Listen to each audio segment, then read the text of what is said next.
Hello दोस्तों, नमस्कार। स्वागत है आपका आपके अपने YouTube चैनल पढ़ाई पाठशाला में। दोस्तों, गोस्वामी तुलसीदास जी पर मैंने पहली वीडियो अपलोड कर दी है। गोस्वामी जी के बारे में विस्तृत परिचय उस वीडियो में मैंने दे रखी है। अब यह दूसरी वीडियो जो मैं बना रहा हूँ वह गोस्वामी तुलसीदास जी की रचनाओं के ऊपर है कि गोस्वामी तुलसीदास जी की जो मुख्य 12 रचनाएं हैं उसके बारे में आलोचकों ने, कवियों ने क्या-क्या कहा है तथा उस रचना में क्या है, जिसमें महत्वपूर्ण रचना रामचरितमानस, कवितावली, जानकी मंगल, श्री रामलला नाचो, वैराग्य संदीपनी, पार्वती मंगल, रामाज्ञा प्रश्न, फिर गीतावली, ये विनय पत्रिका, दोहावली, श्री कृष्ण गीतावली, ये सब रचनाएं बहुत इंपॉर्टेंट है। जो फैक्ट, जो चीजें जो टीजीटी, पीजीटी या फिर असिस्टेंट प्रोफेसर परीक्षा में पूछी जानी है या अब तक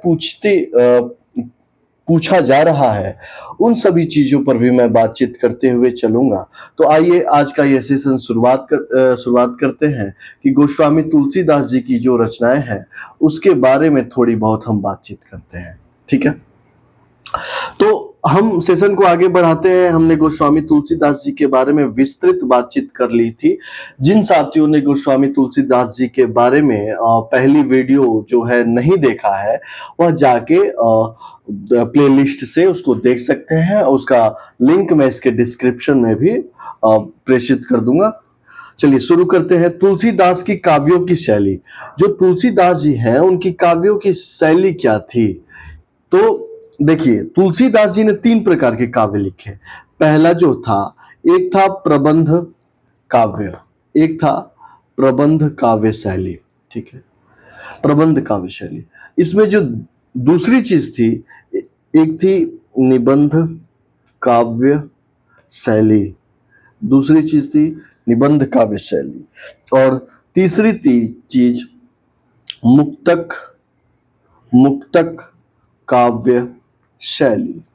मुक्तक काव्य शैली, इन 3 काव्य शैलियों में तुलसीदास जी ने अपनी लेखन की है। ठीक है, जो प्रबंध काव्य शैली है, प्रबंध काव्य शैली की इनकी एक रचना हम लोग के सामने आती है, वह है रामचरितमानस। रामचरितमानस रामचरितमानस रचना प्रबंध काव्य शैली में है। और इसके बारे में एक ये क्वेश्चन पूछा जा चुका है कि दोहा और चौपाई शैली में तुलसीदास जी की कौन सी रचना है? तो दोहा और चौपाई शैली, यह प्रश्न पूछा जा चुका है, इंपॉर्टेंट है। दोहा और चौपाई शैली में तुलसीदास जी की रामचरितमानस रचना है। अब जो तुलसीदास जी की रचनाएं हैं उसमें से निबंध काव्य शैली में कौन कौन सी रचना है? देखिए, एक है जानकी मंगल, जानकी मंगल, दूसरा पार्वती मंगल, तीसरा राम लला नाचू। ठीक है, ये जो तीनों रचनाएं हैं, जानकी मंगल, पार्वती मंगल और राम लला नाचू, यह निबंध काव्य शैली में लिखे गए हैं। तथा यह तीनों जो रचनाएं हैं वह क्या है? तीनों रचनाएं सोहर शैली में है। सोहर शैली, किसी विशेष दिन या विशेष त्योहार में सोहर गाया जाता है। ठीक है, आइए हम अब आगे बढ़ाते हैं बात को। जो मुक्तक काव्य शैली है, मुक्तक काव्य शैली में कौन कौन सी रचनाएं हैं?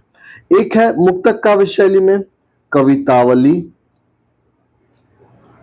कवितावली और हनुमान बाहुक। ठीक है, हनुमान बाहुक।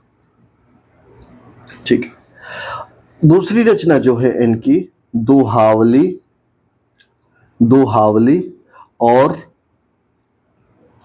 रामाज्ञा प्रश्न, यह दोहा शैली में है। दोनों रचनाएं दोहा शैली में है। ठीक है, एक इनकी रचना है बरवे रामायण, बरवे रामायण। यह किस में है? तो बरवे छंद में है। ये इंपॉर्टेंट है, कौन सी रचना किस छंद में है? बरवे छंद शैली में है। ठीक है। और जो कवितावली और हनुमान बाहुक है, इसकी बात करें तो यह कवित्त सवैया शैली, कवित्त सवैया शैली में है। ठीक है। बरवे रामायण जो है बरवे छंद शैली में है। एक इनकी जो महत्वपूर्ण रचना है वह है विनय पत्रिका। विनय पत्रिका, विनय पत्रिका, विनय पत्रिका। और इनकी एक रचना है कृष्ण गीतावली। कृष्ण गीतावली, यह दोनों रचनाएं गीत शैली में है। किसमें है? गीत शैली में। ठीक है। एक अंतिम रचना है इनकी वैराग्य संदीपनी। वैराग्य संदीपनी। ठीक है। वैराग्य संदीपनी, संदीपनी। ठीक है। वैराग्य संदीपनी जो है वह है दोहा प्लस चौपाई शैली में। दोहा प्लस चौपाई शैली में है। ठीक है साथियों, आइए अब हम बातचीत को आगे बढ़ाते हैं कि जो अन्य जो रचनाएं हैं तुलसीदास जी की, वह रचना का समय क्या है, उसमें कितने कांड है, कितने छंद है, इन सभी चीजों पे हम थोड़ी सी नजर डाल लेते हैं। ठीक है। इनकी जो पहली रचना है साथियों, पहली रचना, ठीक है, वह है रामचरितमानस। ठीक। अब रामचरितमानस का समय क्या है? तो दोस्तों इसका समय है 1574 ईस्वी। ठीक। और इसमें कांड कितने हैं? तो 7 कांड। ठीक है। ये रामचरितमानस जी की बात हो गई। दूसरी रचना एक है इनकी पार्वती मंगल। इसकी जो समय सीमा है वह है 1586 ईस्वी और इसमें 164 हरिगीतिका गीतिका छंद है। साथियों मैं बहुत विस्तृत रूप से बता रहा हूं, जो परीक्षा के लिए बेहद महत्वपूर्ण है वो चीज मैं इंडिकेट कर रहा हूं, और ये सभी चीजें आप नोट कर सकते हैं, इसको याद करना ही पड़ेगा आप लोग को। जो तीसरी रचना है दोस्तों वह है जानकी मंगल। ठीक है। जानकी मंगल जो रचना है यह भी 1586 ईस्वी में आई थी और इसमें 216 छंद हैं। ठीक। अगली रचना है रामलला नाछू। रामलला नाछू, यह भी 1586 ईस्वी में आई थी और इसमें ध्यान देने वाली बात है सोहर छंद। पूछ देगा कि निम्नलिखित में से कौन सी रचना सोहर छंद में लिखी गई है? तो रामलला नाछू। ठीक है। अगली रचना है एक ज्योतिष ग्रंथ है रामाज्ञा प्रश्नावली। क्या है ये? ये है ज्योतिष ग्रंथ। ये बहुत इंपॉर्टेंट है, पूछ देता है कि ज्योतिष ग्रंथ कौन सी रचना है? तो रामाज्ञा प्रश्नावली। ज्योतिष ग्रंथ जो है वह 1612 ईस्वी में लिखा गया था और 49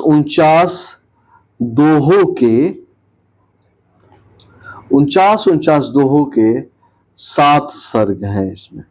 ठीक है। आइए आगे बात करें। जो इनकी छठवीं रचना है साथियों वह है गीतावली। क्या है? गीतावली। गीतावली की जो रचना है 1578 ईस्वी में हुई है और इसमें 330 छंद है। जो अगली रचना है दोस्तों वह है दोहावली। कौन सी? दोहावली 1583 ईस्वी में और यह इसमें 573 दोहें, क्या है? 573 दोहें हैं। ठीक। अगली रचना है इसकी विनय पत्रिका। कौन सी? विनय पत्रिका। यह रचना भी 1583 ईस्वी में आई और इसमें 279 पद है। ठीक।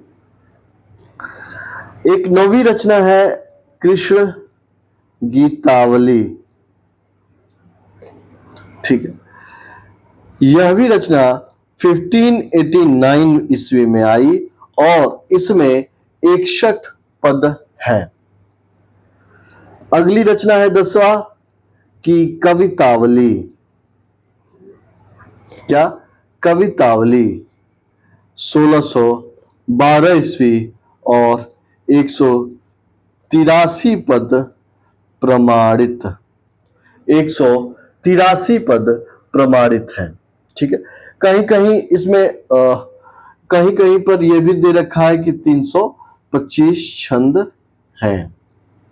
ठीक है, एक अगली रचना है साथियों वैराग्य संदीपनी। वैराग्य संदीपनी जिसमें 1612 ईस्वी में लिखी गई और 62 छंद लिखे गए। यह प्रश्न पूछा गया है कि वैराग्य संदीपनी में कितने छंद हैं। ठीक है, तो वैराग्य संदीपनी में साथियों हमने पूरी बातचीत की कि रामचरितमानस, पार्वती मंगल, जानकी मंगल, रामलला नहचू, रामाज्ञा प्रश्नावली जो ज्योतिष ग्रंथ है, गीतावली, दोहावली, विनय पत्रिका, कृष्ण गीतावली, कवितावली, वैराग्य संदीपनी के बारे में कितने छंद हैं, कौन सा सोहर छंद है, किस सन में आया था, वो सारा चीज मैंने यहाँ पे आप लोग के साथ चर्चा कर ली है। आइए बातचीत को आगे बढ़ाएं। अब थोड़ी सी बातचीत हम जो ये रचनाएं हैं उन सभी रचनाओं के बारे में भी कर लेते हैं। ठीक है, आइए देखिए रामचरित मानस। ठीक है, रामचरितमानस यह कब आया था? 1574 ईस्वी में।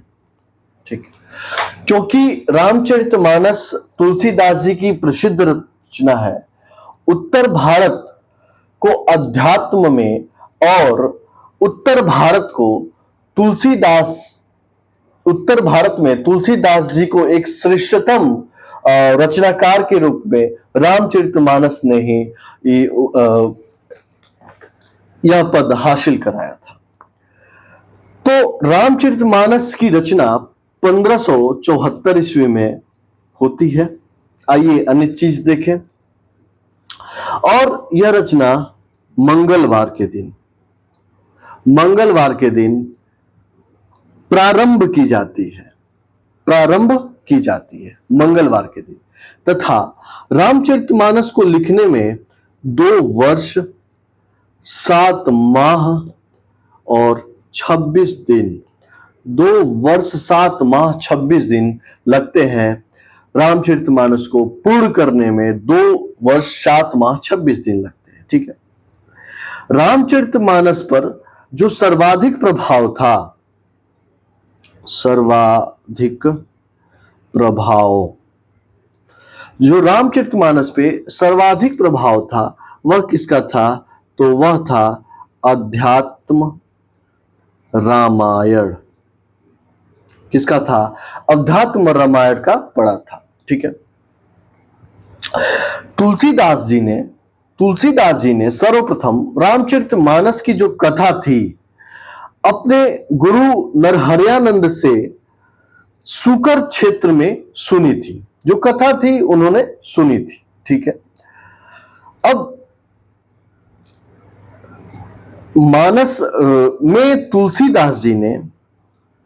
रामचरितमानस में तुलसीदास जी ने राम की वंदना, ध्यान से देखना साथियों, राम की वंदना ये बहुत इंपॉर्टेंट प्रश्न है, दास्य भाव से की है। राम की वंदना दास्य भाव से की है। पूछ देता है कि तुलसीदास जी का भाव क्या था? तो दास्य भाव था। ठीक है, अब तुलसीदास जी ने रामचरितमानस की संवा संवादात्मक संवादात्मक शैली को अपनाया है और यह चार श्रोता व चार वक्ता के रूप में इसको दिखाया है। ठीक है, वक्ता कौन है और श्रोता कौन है? देखिए, वक्ता शंकर है तो श्रोता पार्वती है। वक्ता याज्ञवल्क्य है तो श्रोता भारद्वाज है। ठीक है, वक्ता काक भुषुंडी है तो श्रोता गरुड़ है। ठीक, और वक्ता तुलसीदास है तो श्रोता संत समाज है। ठीक है, इतनी चीजें हमने देख लिया। आगे बढ़ते हैं कि तुलसीदास जी ने एक, ये बहुत महत्वपूर्ण, कई बार ये प्रश्न में पूछा जा चुका है कि तुलसीदास जी ने जो सर्वप्रथम जो रामचरितमानस है, रामचरितमानस को रसखान, रामचरितमानस रसखान को सुनाया। बहुत इंपॉर्टेंट, जो तुलसीदास जी हैं सर्वप्रथम रामचरितमानस रसखान को सुनाया था। ठीक है, तुलसीदास जी ने रामचरितमानस को पुराण काव्य कहा है। क्या कहा है? रामचरितमानस को पुराण काव्य, काव्य। साथ ही इसे तुलसी ने गाथा और चरित्र काव्य भी कहा है। क्या कहा है? गाथा और चरित्र काव्य। लगभग 7 किताबों से मैंने यह एक छोटा सा नोट्स तैयार किया है साथियों, आप लोग ध्यान से देखते जाएं, इसे नोट करते जाएं। ठीक है, अब हम आगे बढ़ते हैं। तो तुलसीदास जी ने, नोट करते जाएं, रामचरितमानस, तुलसीदास जी ने रामचरितमानस का ढांचा मलिक मुहम्मद जायसी के पद्मावत से लिया है। रामचरितमानस का ढांचा मलिक मुहम्मद जायसी के पद्मावत से लिया है तुलसीदास जी ने। ठीक है, अब अगली बात जो है कि रामचरितमानस जो है वह चौपाई के साथ साथ दोहा तथा सोठा शैली में है। या यूं कहें कि रामचरितमानस में दो चौपाई के साथ दोहा तथा सोठा शैली का भी प्रयोग हुआ है, जो कड़वक बद्ध शैली से प्रभावित जान पड़ता है। ठीक है, इतनी बातें हम जान लिए रामचरितमानस के बारे में। एक दो अन्य बातें जो है वो भी हम जान लेते हैं कि रामचरितमानस में 7 कांड हैं दोस्तों। ठीक है, 7 कांड हैं। कौन कौन से? बालकांड, बहुत इंपॉर्टेंट, अयोध्या कांड, अरण्य कांड,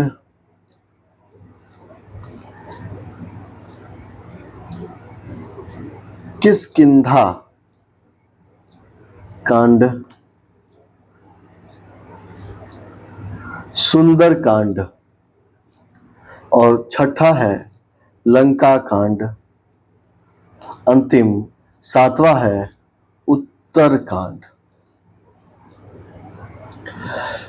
बालकांड, अयोध्या कांड, अरण्य कांड, किष्किंधा कांड, सुंदरकांड, लंका कांड, उत्तरकांड। ठीक है, आइए अब आगे बढ़ते हैं। तो एक अन्य फैक्ट है कि रामचरितमानस को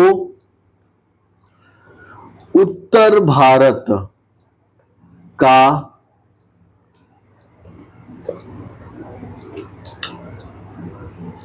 बाइबिल, उत्तर भारत का बाइबिल कहा जाता है।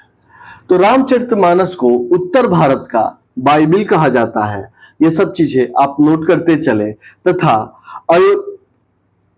ये जो अयोध्या कांड है,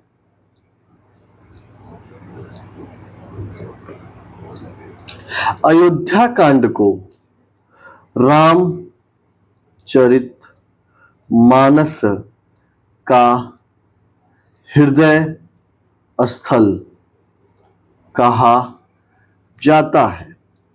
अयोध्या कांड को रामचरितमानस का हृदय स्थल कहा जाता है। ठीक है, अब अगली बात करें तो रामचरितमानस की जो रचना है तुलसीदास जी ने स्वांतः सुखाए के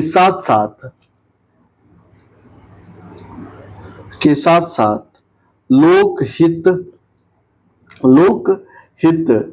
एवं लोक मंगल के लिए भी किया है। ये सारी चीजें फैक्ट बता रहा हूं जो बहुत इंपॉर्टेंट है, जो किसी न किसी परीक्षा में, चाहे वो टीजीटी हो, पीजीटी हो या असिस्टेंट प्रोफेसर की परीक्षा हो, उसमें यह प्रश्न पूछे गए हैं। स्वांता सुखाए लोकहित लोक मंगल के लिए तुलसीदास जी ने रामचरितमानस की रचना की। एक अन्य बात है कि रामचरितमानस के उत्तरकांड को ज्ञान दीपक कांड कहा जाता है। ठीक है, ज्ञान दीपक कांड। क्योंकि ज्ञान दीपक कांड क्यों कहा जाता है? क्योंकि इस कांड में तुलसीदास जी ने अपने दार्शनिक विचार की अभिव्यक्ति की है। ठीक है, क्या की है? दार्शनिक विचार की अभिव्यक्ति की है। इसलिए इस कांड को हम ज्ञान दीपक कांड के नाम से भी जाने जाते हैं। किसको? उत्तरकांड को ज्ञान, ये बहुत इंपॉर्टेंट है, ज्ञान दीपक कांड के नाम से भी जाना जाता है दोस्तों। अच्छा, एक अन्य बात है कि तुलसीदास जी ने जो रामचरितमानस के 7 कांड की रचना की, ये सातों कांड को उन्होंने क्या कहा है? मानसरोवर की 7 सीढ़ियां, मानसरोवर की 7 सीढ़ियां कहा है। मानसरोवर की 7 सीढ़ियां कहा है तुलसीदास जी ने। ठीक है, रामचरितमानस का कुछ अंश काशी में, कुछ अंश चित्रकूट में तथा कुछ अंश अयोध्या में लिखा गया था। ठीक है, जो रामचरितमानस थी उसका कुछ अंश काशी में, कुछ चित्रकूट में, कुछ अयोध्या में लिखा गया था। ठीक है, अब एक महत्वपूर्ण चीज है कि जो किष्किंधा कांड था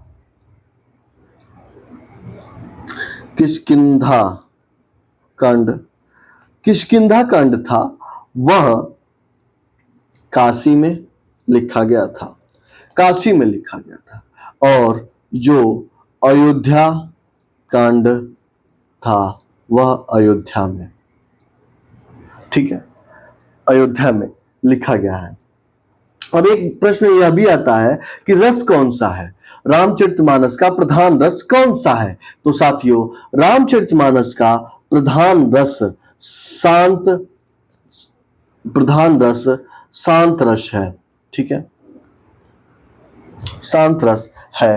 तो और दूसरा प्रश्न जो पूछता है कि अलंकार की प्रधानता कौन सी है, तो सबसे अधिक रामचरितमानस में अनुप्रास अलंकार की प्रधानता है। ठीक है, अनुप्रास अलंकार की प्रधानता है। ठीक है, जो तुलसीदास जी ने चार घाट के बारे में बताया है, तो उस चार घाट के बारे में भी हम बात कर ले। ठीक है, पहला है शिव पार्वती जो घाट है वह है ज्ञान घाट, राजघाट। ठीक, दूसरा है काक भूसुंडी गरुड़ के लिए उपासना पनघट घाट, पनघट घाट है। ठीक है, अगली बात है यज्ञ वल्क्य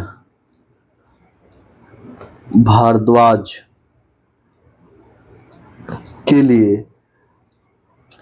कर्म घाट और पंचायती घाट है, तथा अंतिम तुलसीदास संत समाज। जो श्रोता और वक्ता की मैं बात पहले किया था वो यही थे, तो उनके लिए घाट कौन कौन सा है, तो प्रजापति या परंपरित घाट भी इसको कहते हैं, प्रजापति या गाय घाट। ठीक है, ये चार घाट के बारे में हमने कहा। एक दो अंतिम बात हम रामचरितमानस में देखें कि रामचरितमानस में उत्तरकांड में व कवितावली के उत्तरकांड में, ठीक है, कलिकाल का वर्णन तुलसीदास जी ने किया है। उत्तरकांड या फिर कवितावली में, कवितावली के उत्तरकांड में कलिकाल का वर्णन तुलसीदास जी ने किया है। ठीक है, एक जो महत्वपूर्ण प्रश्न आने की संभावना है कि रामचरितमानस की प्रथम टीका किसने लिखी है, तो रामचरितमानस की जो प्रथम टीका लिखी है वह है अयोध्या के बाबा रामचरण दास जी ने प्रथम टीका लिखी है। ठीक है, अब जो परीक्षा में एक दो महत्वपूर्ण पंक्तियां पूछी जाती हैं उनको हम देख लेते हैं। रामचरितमानस की एक दो पंक्तियां, एक प्रश्न पंक्ति पूछा जाता है, बंदो गुरुपद पदुम परागा। ये एक पंक्ति पूछी जाती है कि किस रचना से संबंधित है, तो रामचरितमानस से। दूसरी जो है कि सिया राम मैं सब जग जानी, करहूं प्रणाम जोरी जुग जुग पानी। ये इंपॉर्टेंट चीजें हैं, ये जो पूछा जाता है। एक अन्य जो पंक्ति पूछी जाती है ये है बहुत इंपॉर्टेंट, अगुण सगुण दुई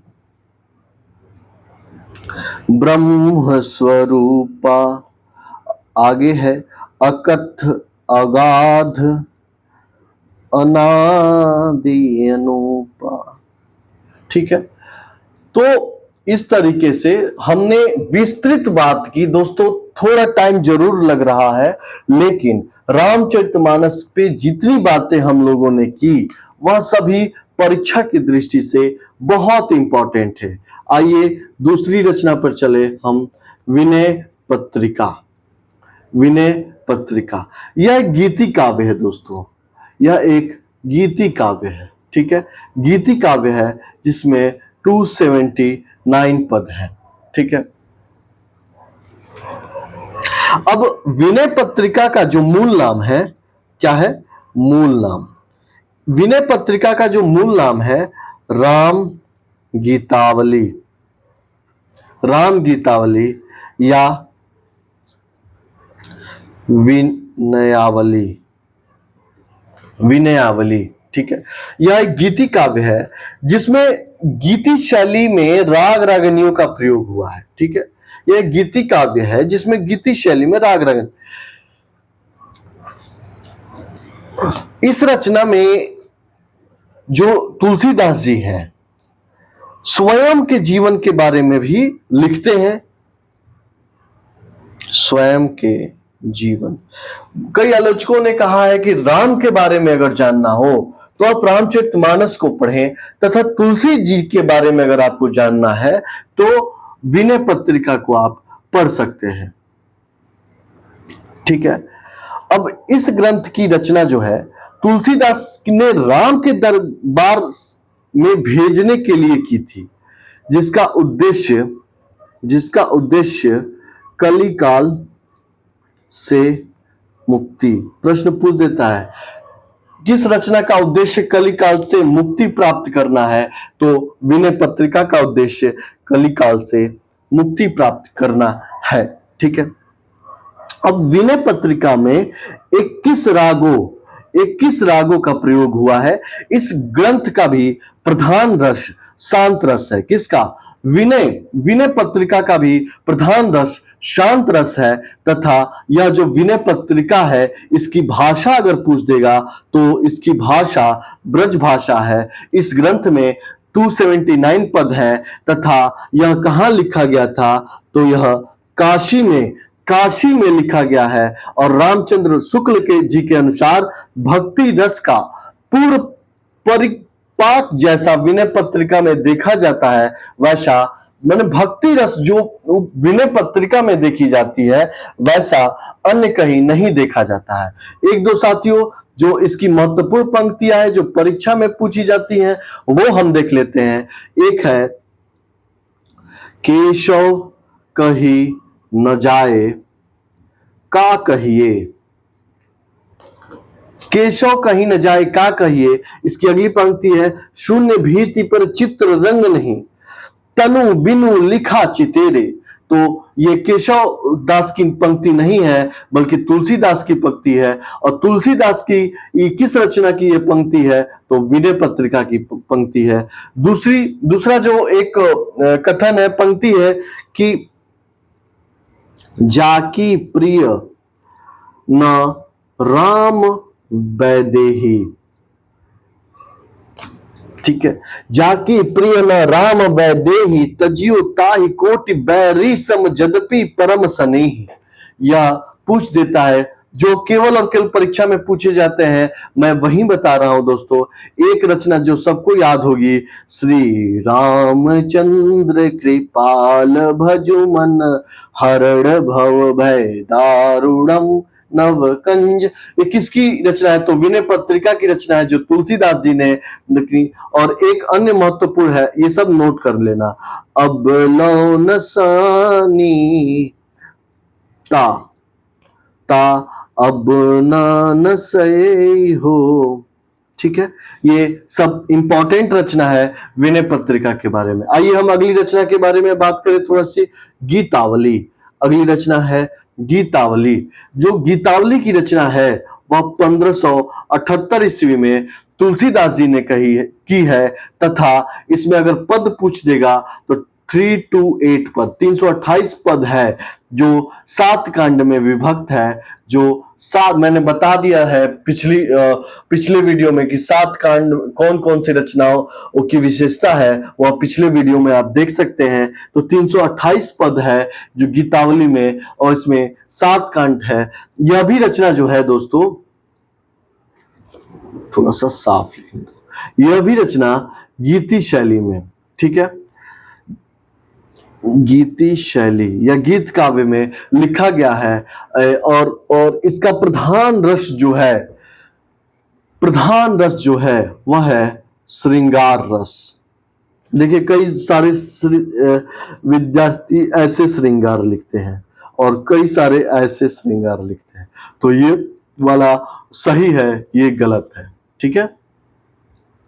आइए आगे बढ़ते हैं। इसका प्रधान रस है जो श्रृंगार रस है, बाबा बेनी माधव दास रचित मूल गोसाई चरित्र के अनुसार गीतावली गीतावली जो है तुलसीदास की प्रथम रचना किसके अनुसार? बाबा बेनी माधव दास। प्रथम रचना बेनी माधव माधव दास के अनुसार यह प्रथम रचना है। इस रचना का आरंभ राम के जन्मोत्सव से होता है। रचना का आरंभ जन्मोत्सव से इस रचना का आरंभ होता है। इस रचना के अनेक पदों में सूरदास की समानता देखने को मिलती है। इसीलिए विद्वानों ने कहा है कि तुलसीदास ने वात्सल्य वर्णन सूरदास से सीखा है। जो तुलसीदास है वो उसका वात्सल्य वर्णन किससे सीखा है? तो तुलसीदास जी से सीखा है। इसमें 21 रागों का भी प्रयोग हुआ है। दोस्तों, गीतावली के बारे में इतनी चीजें बहुत इंपॉर्टेंट है जो आप कहीं नोट करें या फिर अपने साथ ये वीडियो को रखे, बार बार देखते रहे। अगली रचना पर आते हैं हम, जो बहुत इंपॉर्टेंट है, कवितावली। कवितावली रचना के बारे में बात करें, कवितावली 1612 ईस्वी में लिखी गई थी तथा इसमें जो छंद है वह 325 छंद है। एक चीज अन्य है कि यह ब्रज भाषा में रचना लिखी गई थी, ब्रज भाषा में लिखी गई थी। इस रचना में तुलसीदास जी ने कवित्त सवैया शैली का प्रयोग किया है। इसमें सीता वन के तट पर की कथा है कि वन में जो सीता वन का तट था उसकी कथा वर्णित है। इसमें भी 7 कांड है। कितने हैं दोस्तों? 7 कांड है। तथा इसका जो प्रधान रस है वह वीर रौद्र व भयानक रस। इस कवितावली का जो मुख्य रस है वीर, रौद्र या फिर भयानक रस है साथियों। ठीक है, कुछ इतिहासकारों के अनुसार यह तुलसीदास जी की अंतिम रचना है। अंतिम रचना मतलब जो महत्वपूर्ण इतिहासकार हुए उन्होंने कवितावली को अंतिम रचना मानी है। इस रचना में लंका दहन का उत्कृष्ट वर्णन है। किसका? लंका दहन में राम की वीरता का वर्णन होता है, इनका रौद्र रूप तथा भयानक रूप देखने को मिलता है। तो इसीलिए यह लंका दहन के का वर्णन, उत्कृष्ट वर्णन इसमें देखा जाता है। कवितावली में बनारस काशी के तत्कालीन समय में फैली, देखिए बहुत इंपॉर्टेंट है, यह प्रश्न पूछा जाएगा दोस्तों कि कवितावली में बनारस काशी के तत्कालीन समय में फैली महामारी का वर्णन उत्तरकांड में किया है। ठीक है, बहुत इंपॉर्टेंट प्रश्न पूछेगा कि काशी में फैली महामारी का वर्णन किस रचना में की गई है? तो कवितावली में की गई है। एक अंतिम बात, इसमें भी कलिकाल का वर्णन मिलता है साथियों। ठीक है, अब इनके एक दो पंक्तियां हैं जो बहुत महत्वपूर्ण है। एक है गोरख जगायो जोग, गोरख जगायो जोग, भगति भगायो लोग। ठीक, ये महत्वपूर्ण पंक्ति है। एक महत्वपूर्ण पंक्ति है कि धूत कहो, अवधूत कहो, राजपूत कहो, जुल्हा कहो को, काहू की बेटी से बेटा न ब्याहो, काहू की जाति बिगारिन सो। ठीक है, एक अन्य इनकी पंक्ति है, खेती न किसान को, भिखारी को न भीख बली। ये बहुत महत्वपूर्ण पंक्तियां है कवितावली की दोस्तों। खेती न किसान को, भिखारी को न भीख मली। एक इनकी महत्वपूर्ण पंक्ति है, मांगी के खइबो, मस्जिद को सोइबो, लेबो को एक ना देबो को दो। ये सब इनकी पंक्तियां बहुत महत्वपूर्ण है। आइए हम अगली रचना के बारे में बात करें। राम लला नहछु, राम लला नहछु। इनकी इनकी जो अगली पंक्ति है वह है राम लला नहछु, राम लला नहछु। अगली रचना इनकी राम लला नहछु। इसमें इसमें नक्षेद, इसमें नक्षेद संस्कार, इसमें नक्षेद जो वो बहुत सारे जीवन के संस्कार हैं उसमें से एक है नक्षेद संस्कार का वर्णन मिलता है। इसमें 22 छंदों, इस 22 छंदों में नक्षेद संस्कार का वर्णन हुआ है। यह अवधी भाषा में है जो बहुत महत्वपूर्ण है। अवधी भाषा में रामलला नहछु का वर्णन हुआ है जो सोहर छंद अपनाया गया है। इसमें बहुत इंपॉर्टेंट सोहर छंद अपनाया गया है रामलला नहछु में। इस रचना में राम का नहछु मतलब नाखून होता है। नाखून के अवसर पर महिलाओं द्वारा गाए जाने वाले गीत है। तो रामलला नहछु, नहछु मतलब होता है नाखून, कि राम का जो नाखून है वह जो काटने का एक अवसर होता है, उसके अवसर पर जो महिलाएं गीत गाती हैं उसका वर्णन है। रामलला नहछु नख संस्कार के साथ साथ विवाह संस्कार को व्यंजित करता है। ठीक है, आइए अगले पर चले हम। अगला है वैराग्य संदीपनी, वैराग्य संदीपनी। वैराग्य संदीपनी 1612 ईस्वी में किया जाता है। वैराग्य संदीपनी ब्रज भाषा, वैराग्य संदीपनी ब्रज भाषा में रचित है तथा इसमें 62 छंद, दोस्तों बहुत इंपॉर्टेंट, वैराग्य संदीपनी 1612 की रचना है, यह ब्रज भाषा में है। इसमें 62 छंद है जिसको 3 प्रकार के छंदों में लिखा गया है। किस कौन कौन सा? दोहा, सोठा प्लस चौपाई, दोहा, सोठा, चौपाई छंद में लिखा गया। वैराग्य संदीपनी को, वैराग्य संदीपनी को दोस्तों भक्तों की जूठन, जूठन कही जाती है, भक्तों की जूठन कही जाती है वैराग्य संदीपनी को, क्योंकि यह रचना तुलसी के जीवन काल में ही बहुत प्रसिद्धि प्राप्त कर ली थी। बहुत ज्यादा ये प्रसिद्ध रचना है वैराग्य संदीपनी। आइए अब हम, इसमें कोई पंक्ति महत्वपूर्ण उतनी नहीं है, आइए बरवे रामायण के बारे में बात करें। बरवे रामायण के बारे में थोड़ी सी बात करें तो इस कृति की रचना गोस्वामी तुलसीदास जी ने तुलसीदास जी ने बरवे नायिका भेद, बरवे नायिका भेद की प्रेरणा से उत्साहित होकर की थी तथा अवधि में, अवधि में, अवधि में, अवधि भाषा में यह रचना रचित है जिसमें 69 छंद है। बहुत इंपॉर्टेंट 69 छंद है। बरवे रामायण बरवे नायिका भेद से प्रेरणा लेकर यह रचना रची गई है जो अवधी भाषा में है। इसमें 69 छंद है और इसमें तुलसीदास जी द्वारा, इस रचना के प्रारंभ में तुलसीदास जी द्वारा रस एवं अलंकार निरूपण का भी प्रयोग किया गया है दोस्तों। आइए अब हम अगली रचना के बारे में बात करें। पार्वती मंगल, पार्वती मंगल जी बारे में बात करें तो यह जो रचना है अवधी भाषा में रची गई है।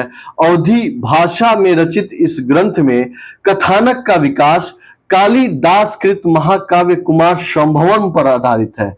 ठीक है, बहुत इंपॉर्टेंट, कुमार संभवम पर आधारित है, कुमार संभवम पर आधारित है। इस खंड में शिव, बहुत इंपॉर्टेंट, शिव पार्वती, पार्वती के विवाह से संबंधित 164 छंद है।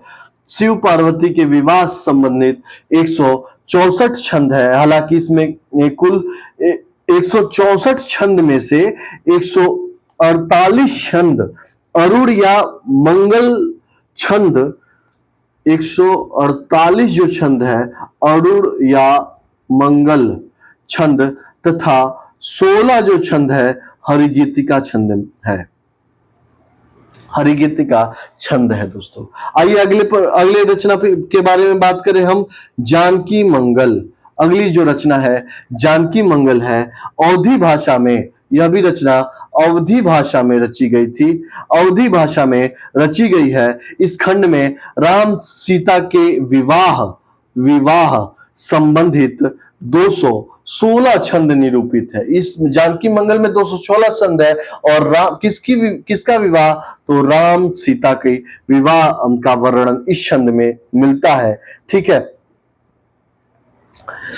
एक महत्वपूर्ण बात है कि जो 2-3 रचनाएं हैं, जैसे एक है रामलला लहछू, ठीक है, दूसरी रचना है पार्वती मंगल, तीसरी है जानकी मंगल।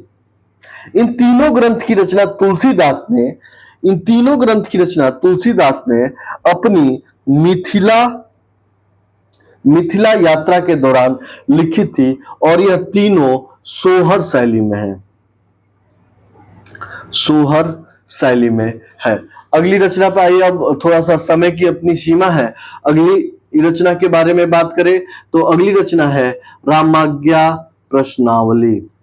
रामाज्ञा प्रश्नावली, इस रचना को बहुत इंपॉर्टेंट ज्योतिष ग्रंथ भी कहा जाता है। इनके कई सारे नाम है, इसको कहीं कहीं रघुवर शलाका भी कहा जाता है, राम शलाका भी कहा जाता है, शगुनावली भी कहा जाता है।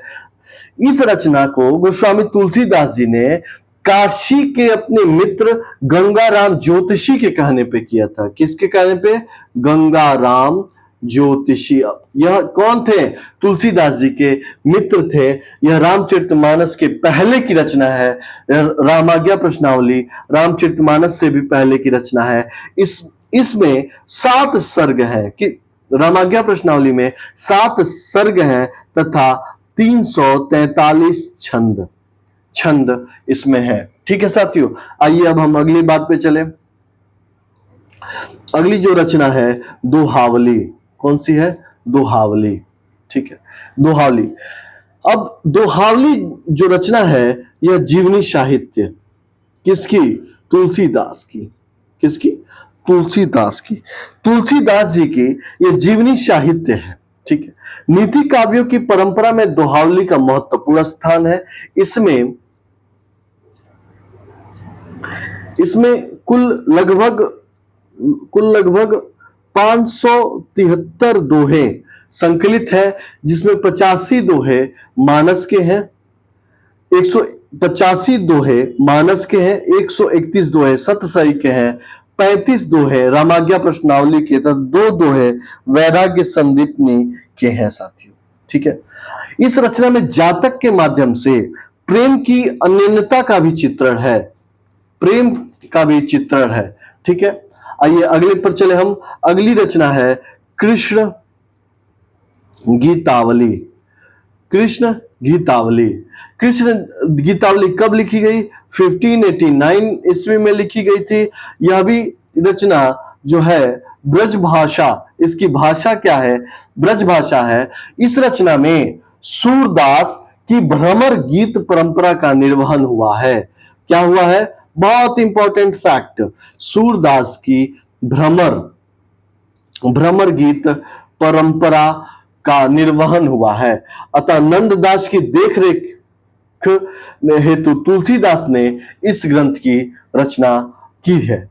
इस रचना में राम गीतावली की यह रचना जो है राम गीतावली का समकालीन माना जाता है।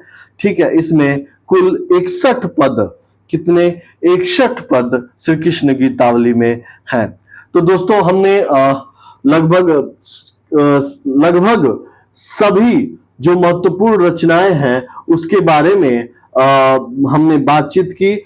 जो 12 महत्वपूर्ण रचनाएं हैं तुलसीदास जी की, उनके बारे में बातचीत की। साथियों, इसके पहले वाले वीडियो में तुलसीदास जी के बारे में कौन से आलोचक क्या क्या कहे हैं और तुलसीदास जी का जीवन परिचय के बारे में हमने बात की है। तो जो साथी पिछली वीडियो नहीं देखे हैं वो जरूर देख लें।